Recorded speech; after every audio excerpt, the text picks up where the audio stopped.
Transformers Generation 1 video review. Now today we're going to be taking a look at a toy that I picked up at TFCon. And this is going to be Transformers Generation 1 Deluxe Class. No, there wasn't classes back then. Autobot Kup. Now Kup first shows up in the Transformers the 86 movie. I think it's 86. Where he is basically the mentor for Hot Rod. And he's perceived very much as this grumpy, old, I've done it all, seen it all, old man. This old warrior. Who has a story for everything. I should see if that'll come off, actually. And that's how he pretty much stays. I mean, granted, the first thing you see him doing is a little to the left, a little more. That's the first thing you see Kup do. And him call Hot Rod a turbo revving young punk. That's about it. That's all Kup does. That and gets blown apart on Quintessa, and is saved by Hot Rod, and he's kind of a secondary character, really. In the cartoon. Now, in the comics, he's very different. But not...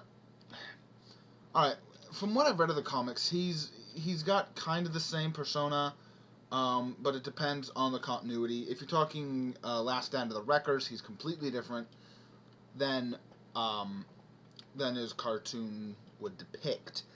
Now, in the Rebirth, I don't believe you see a lot of Kup. I don't remember for sure. It's been a while since I've seen the Rebirth. But he is in Transformers Headmasters. But he is, again, the grumpy, war-battered person that he is in Generation 1. Now, he does stay that way in Headmasters. And even into Super God Master Force, which I actually haven't seen yet. But onto the toy. The toy itself is very lovely. I believe it's supposed to be some kind of like Cybertronian truck. Okay, well that's cool, but how does this blend into Earth? I mean, this is what he transforms into in Earth. I mean, unless our trucks are looking like this in 2005, which they're not, by the way. Yeah. It's a truck. One point of note, that these back wheels are die-cast. Not entirely sure why they did die-cast wheels, but, he has die-cast wheels, and this bit is metal here, and the pins holding them together are metal, obviously. And that's about it. Now, the transformation is very simple on Kup. Take this piece, fold it up, rotate, push the legs in together, take this section, fold it back. Actually, before you rotate that down, grab the arms from out underneath the hood, rotate them around, rotate them around. Again, Generation 1, so it's not that complicated. Rotate the bonnet down, and orient the arms properly. Whoops. So, I believe it is so the sticker is pointed forwards, but I'm not sure. And here you have Kup. Oh, and pull out the feet.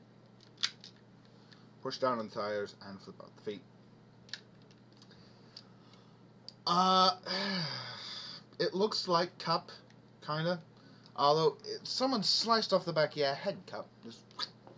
And there's really no reason for it. I mean, you've got all that clearance, you know, in vehicle mode. You've got tons of clearance where he could have an actual full head, but they just don't give it to him. Although, if you guys know why he only has half a head, let me know. He does look very old, very cartoon accurate in the face, which is good. We did get a repaint and retooling of this mold as, I believe, an eHobby exclusive as Orion Pax. Now, onto some complaints about this toy, and I know I'm not the only one to think this. His arms are coming out of his rib cage. Okay? Been nice if they could have been up here, but I understand for the transformation, it has to be that way. This piece on mine doesn't like to stay, but other than that, it's Generation 1, so you're basically paying for a brick. I got this guy for about $10, I think. That's Canadian dollars, by the way, which is basically the same as American dollars.